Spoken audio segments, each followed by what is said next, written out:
Reporting from Popular Mechanics, during the Cold War era, the U.S. Air Force acquired several Soviet MiG fighters for training purposes.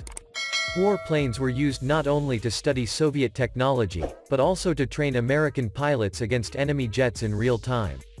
A former U.S. F-15 pilot described his experience flying against MiG-21 and MiG-23 fighter jets over the Nevada desert.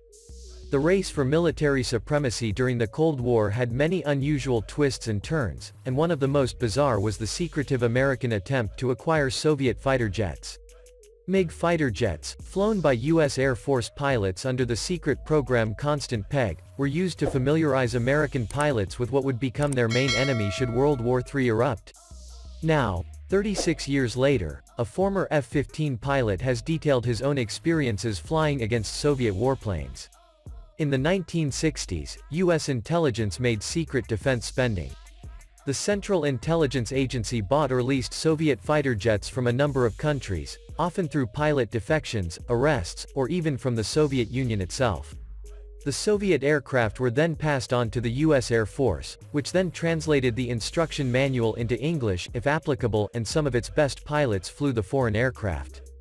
The catch includes the MiG-19 Farmer, MiG-21 Fishbed and MiG-23 Flogger fighter jets collected from countries such as Israel, China, Egypt and Indonesia. The secret program, known as Constant Peg, arranged a small fleet of MiG jets to the 4,477th Testing and Evaluation Squadron. Once the U.S. pilots took control of the Soviet aircraft's operations, they were scheduled to fly against American fighter pilots on the front lines. Its aim was to show U.S. pilots the real thing in action, with all its advantages and disadvantages of Soviet fighter jets. Then, they must find a way to defeat him. One of those frontline pilots, Paul Woodford, a former U.S. Air Force F-15 pilot, Woodford recounts his unforgettable one-day encounter with the Constant Peg plane on the Incredible Hush Kit Aviation blog.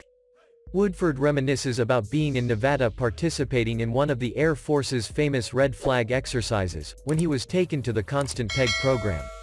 Although Woodford had heard rumors of a secret Soviet aircraft in U.S. service, those rumors were not mere rumors. We took turns dogfighting against Fishbed, which turned out to be very nimble and fast-turning, hard to see due to its small size, and hard to get gunfire tracking. Fishbed fighters use afterburners and have enough fuel to fly for about 20 minutes.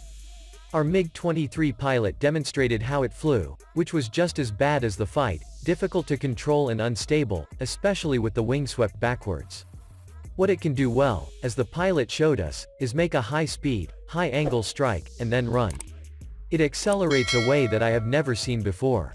According to Woodford, it is fortunate to take the points home with missile fire because of the fast movement of the MiG, and preferably if the opportunity arises, the pilot immediately shoots, because in 1 second MiG will accelerate out of the firing space. According to him, the aerial duel could be an object of study. The F-15 does have a top speed advantage, but it won't have enough fuel to catch up with a flogger who is determined to get out of the firing space.